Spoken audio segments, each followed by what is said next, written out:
Olá, minha gente querida, mais uma vez começando um culto da Igreja Bíblica Brasileira. E onde eu estou? Eu estou aqui, não na minha casa agora, mas na nossa casa. Graças a Deus recebemos a notícia de que podemos retomar os nossos cultos. E no dia 21/6 nós teremos novamente os nossos cultos, seguindo todas as normas estabelecidas pelo governo estadual e municipal. Procure nas nossas redes sociais e no nosso site, todas as informações estão disponíveis para que você saiba como participar desses nossos cultos públicos. Eu quero agradecer porque semana passada eu pedi a você que agisse como um missionário digital e compartilhasse o conteúdo da mensagem e você fez isso. Quero desafiar você mais uma vez. Lembre-se, com um clique você pode mudar a vida de alguém. Então, aperte esse botão, compartilhe essa mensagem. Eu tenho certeza que a palavra de Deus vai transformar muitas vidas. Vamos orar e em seguida vamos meditar na palavra de Deus. Pai Santo, Pai querido, muito obrigado pela oportunidade de me unir aos meus irmãos, ainda que seja digitalmente. E Pai, eu peço que o Senhor nos dê um tempo agradável de edificação e que a mensagem possa nos transformar, que sejamos pessoas diferentes, mais parecidas com Jesus, o nosso Salvador. Amém e amém.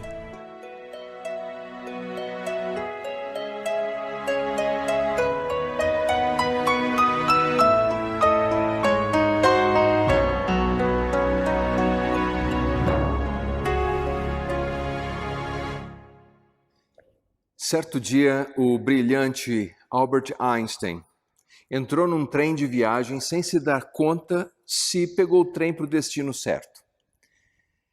E quando o bilheteiro veio de vagão em vagão e vinha se aproximando de Einstein, de longe o homem viu que Einstein estava mexendo na sua pasta, nos seus livros, nos seus bolsos.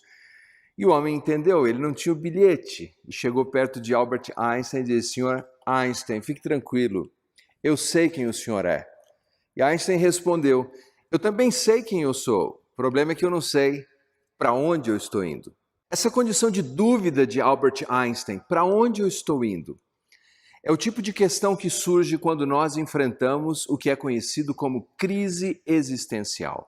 O conceito de crise existencial é estudado desde 1929. Psicólogos, psiquiatras, pessoas interessadas no comportamento humano, conselheiros, se debruçam sobre essa questão e procuram encontrar uma resposta.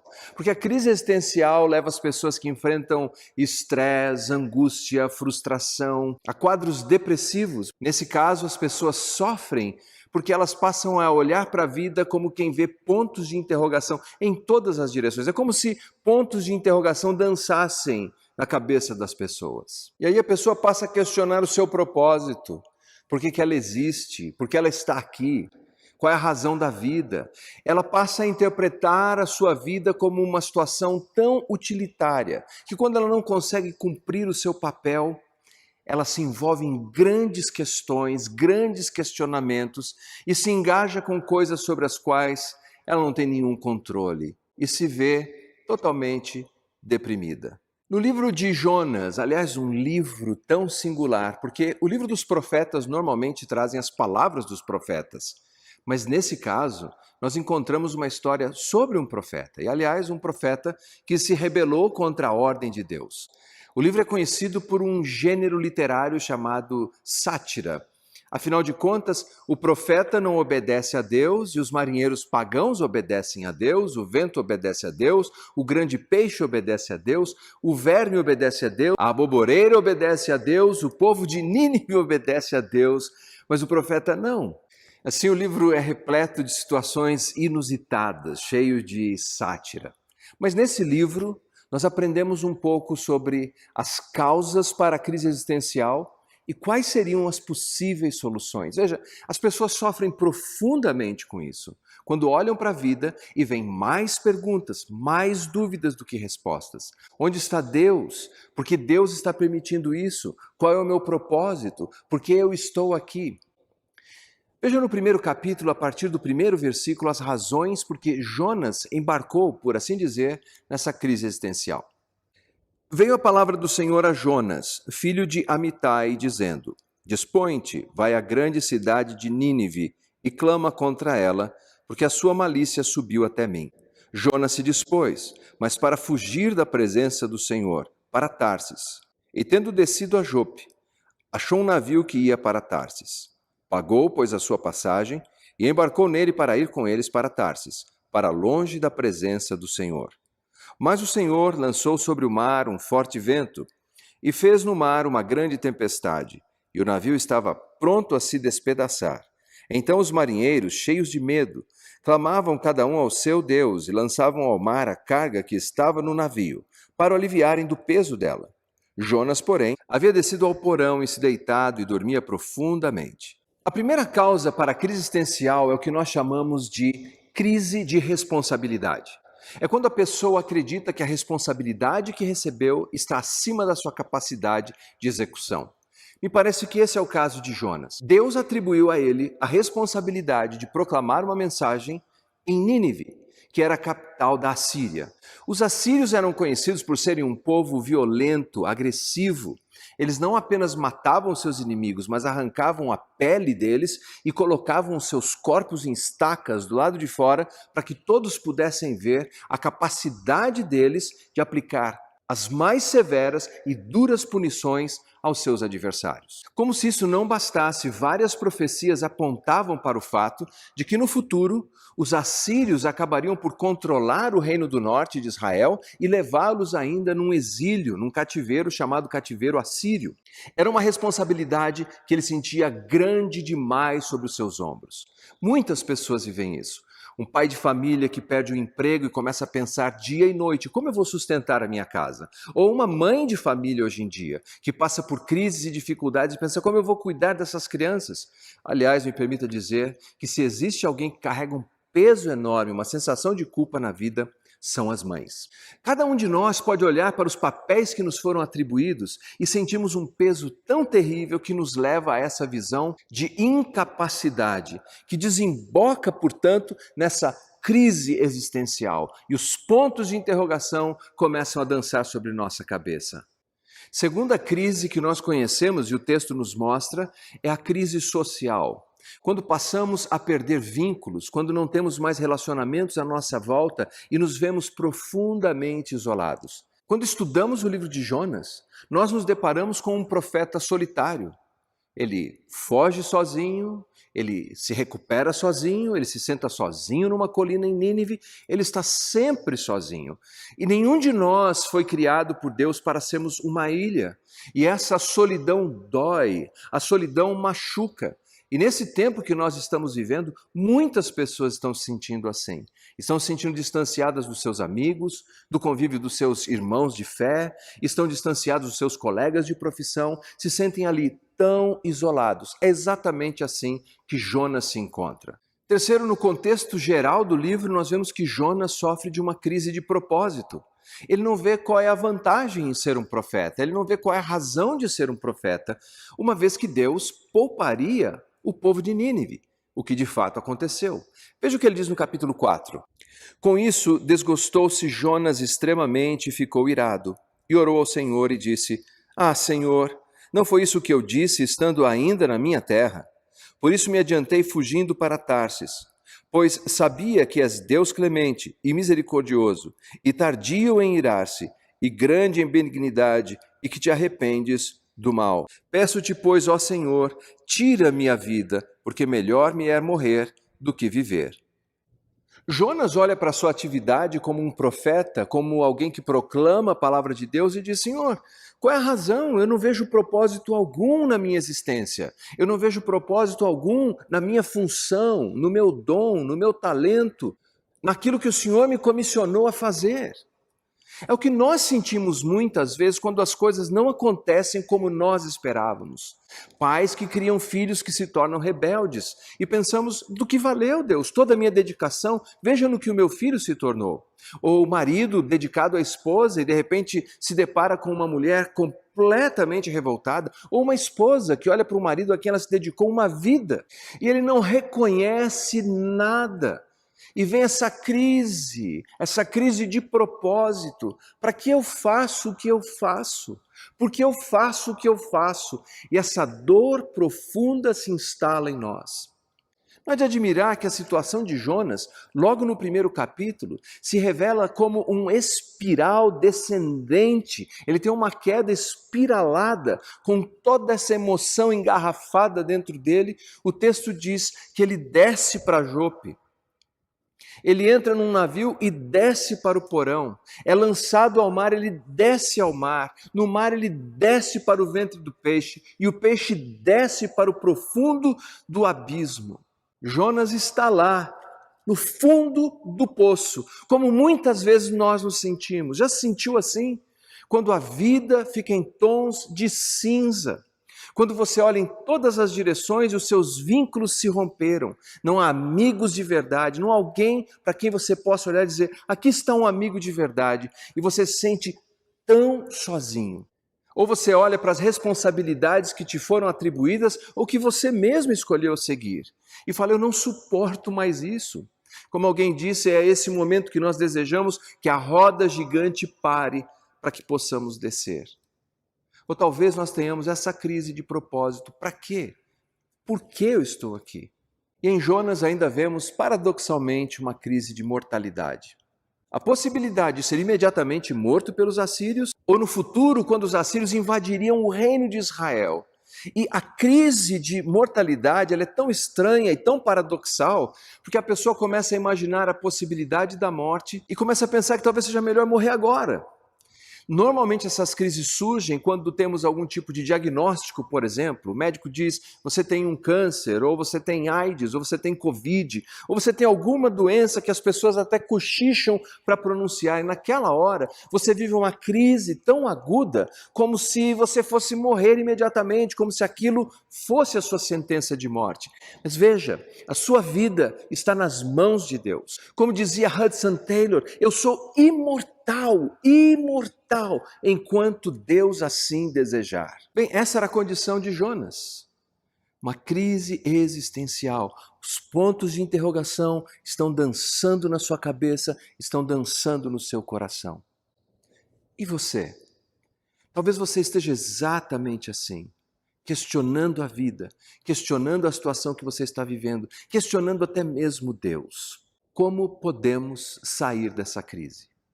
Alguns princípios que encontramos nesse livro. O primeiro deles, oração.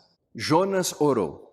Lá do trato digestivo daquele animal bestial, daquele peixe gigantesco, ele diz que ele clamou a Deus do profundo do Sheol, do abismo, como quem estava já morto. E ali ele pronunciou salmos, ele disse, Deus, eu quero retomar os meus votos ou o meu propósito. E Deus o tirou de lá. A primeira coisa é orar. Quando chegamos no fundo do poço, tem só uma saída. E a saída é para cima, bem para cima. Olhar para Deus, clamar a Deus, e Ele virá ao nosso encontro. Segundo, ação. Assim que Jonas sai do grande peixe, ele começa a pregar o seu sermão. É verdade, não foi o sermão mais articulado que nós conhecemos, mas foi o mais bem-sucedido. De todos os profetas que pregaram, Jonas é o mais bem-sucedido. Afinal de contas, a cidade inteira e o rei ímpio de Nínive se converteu diante de uma mensagem extremamente curta. O ponto é que quando não sabemos o que fazer, devemos fazer o que sabemos. Faça o que você sabe fazer. Faça aquilo que você já sabe. Não se preocupe com as grandes questões ou com o que você gostaria de fazer. Faça o que você sabe. Faça aquilo que está às suas mãos. Confie os resultados a Deus. Terceiro, desengarrafe esse sentimento. Abra para Deus o que você está sentindo. Seja sincero para Deus. Jonas, ele abre o coração e ele diz que está irado e desapontado. E Deus então lhe dá a oportunidade de uma profunda introspecção e de uma reflexão. Deus pergunta a ele por 2 vezes, é razoável essa ira? Essa ira é razoável, ela é justa. Permita que o Espírito de Deus trabalhe no seu coração. Abra com sinceridade a dor que está em você. O livro de Jonas termina com uma pergunta. Termina assim: não hei eu de ter compaixão da grande cidade de Nínive, em que há mais de 120.000 pessoas que não sabem discernir entre a mão direita e a mão esquerda, e também muitos animais? Deus trouxe algumas lições práticas para tirar o profeta daquela situação em que ele estava. Deus fez nascer uma pequena planta que ofereceu a ele sombra. Depois Deus enviou um verme que comeu a planta. Quando ele tinha sombra, ele se alegrou. Quando ele teve novamente aquele calor escaldante sobre a sua nuca, ele se irou. E Deus questiona ele, que ele sensibilizou-se tanto por uma planta que cresceu, que ele mesmo não fez nada para que ela crescesse. E não deveria Deus ser compassivo com a grande cidade de Nínive, em que 120 mil pessoas não sabiam a diferença da mão direita para a mão esquerda, isso é, 120 mil crianças, e além de animais. Não deveria Deus ser compassivo? E a história termina ali, com esse questionamento. Por que termina assim? Porque este livro tem o objetivo de ser um espelho para mim e para você. Nós chegamos num ponto em que nós devemos decidir. Devemos decidir se vamos continuar numa atitude de autocomiseração, se vamos continuar descendo, descendo, descendo, descendo, ou se vamos clamar a Deus por misericórdia, ou se vamos agir baseado no que sabemos, ou se vamos desengarrafar os nossos sentimentos e confiar em Deus para que Ele nos cure. A ideia do livro nos apresentar um final não acabado é porque essa pergunta é para mim e para você. O que você vai fazer? Você vai buscar a ajuda de Deus, das pessoas que podem te ajudar para sair disso? Talvez você precise da ajuda de um profissional de saúde, talvez você precise da ajuda de um familiar, talvez você tenha que abrir o coração e dizer: eu preciso de ajuda. Mas você precisa decidir se vai continuar aí, sentado, lamentando, ou se pela graça de Deus você vai se levantar e recomeçar. O inventor Thomas Edison, ele tinha uma planta industrial em New Jersey e acabou sofrendo com um terrível incêndio. Reduziu tudo a pó, tudo a cinza. E dizem que no dia seguinte, depois do incêndio, enquanto ele caminhava, já com 67 anos de idade, no meio de toda aquela cinza, ele parou por um momento, olhou para a pessoa que estava perto dele e disse assim: há algo bom nessa tragédia, há algo bom nessa tragédia. O fogo queimou todos os meus erros e agora eu posso começar de novo. Vamos começar de novo, pela graça de Deus. Vamos começar de novo. Oremos. Pai, muito obrigado pela oportunidade, Senhor, de meditarmos no livro de Jonas, desse profeta. O livro não nos diz, Senhor, como termina a sua história, embora nós tenhamos a esperança de que ele tenha também encontrado um caminho para se recuperar. Pai, eu peço pelos meus irmãos que acompanham essa mensagem.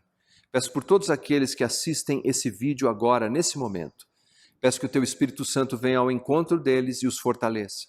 Que o Senhor os ajude a vencer a crise existencial. Que eles possam se levantar, Senhor, na certeza de que é possível recomeçar. Em nome de Jesus oramos. Amém e amém. Boa noite, pessoal. A paz, tudo bem? Aqui é o Alexandre falando com vocês. Estou muito feliz de vocês estarem aqui conosco essa noite e espero que vocês tenham sido abençoados aí através da mensagem do pastor Leandro e tenham aprendido um pouquinho mais sobre a vida do profeta Jonas. Tá bom? E agora é um momento muito especial. Todo segundo do mês aqui na IBB nós celebramos a Ceia do Senhor. E hoje nós vamos fazer essa celebração de uma forma diferente. Nós vamos nos unir virtualmente na plataforma Zoom. E lá, dentro de uma sala virtual da IBB, iremos todos juntos e ao vivo celebrarmos a Santa Ceia. Poder olhar na cara um do outro ali através dos nossos vídeos. E após a liturgia tiver se encerrado, nós vamos ter um tempinho ali para um papo informal, uma boa risada e para matarmos um pouquinho da saudade aí um do outro, ok? Então, como que vai funcionar, gente? A gente vai colocar aqui no chat, primeiramente, a gente vai colocar um louvor, tá, para a gente estar louvando a Deus juntos aí. E durante o louvor, a gente vai estar colocando aqui no chat o link para essa nossa sala virtual. Tá? Então, a gente está transmitindo o culto no Facebook, no Instagram, no YouTube. Então, nessas 3 plataformas, a gente vai colocar o link aqui no chat. Tá bom? Tudo que você tem que fazer é clicar nesse link e você vai ser direcionado para a nossa sala virtual. Tá joia? E lá nós estaremos esperando você para juntos louvarmos a Deus através da celebração da Santa Ceia. Amém? Então, curtam um pouquinho do louvor, clique no link quando o link aparecer aí e já nos encontramos virtualmente daqui a pouquinho lá no Zoom, tá joia? Então fiquem com Deus e um ótimo restinho de culto aí para vocês. Tchau, tchau.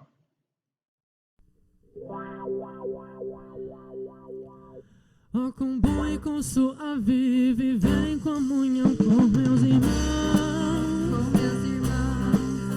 Oh, com bom e com suave, viver em comunhão com meus irmãos. A casa cheia da sua glória, tem muita bênção, tem muita vitória. A hipocrisia ficou lá fora, a falsidade. É muita festa aqui na casa do Senhor.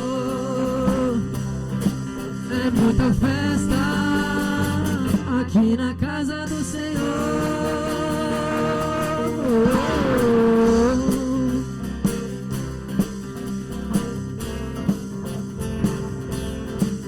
Oh, com bom e com suave, viver em comunhão com meus irmãos.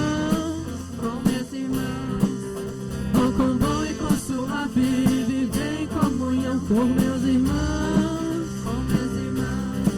A casa cheia da sua glória, tem muita bênção, tem muita vitória. A hipocrisia ficou lá fora, a falsidade manda-nos embora. É muita festa aqui na casa do Senhor. É muita festa aqui na casa do Senhor.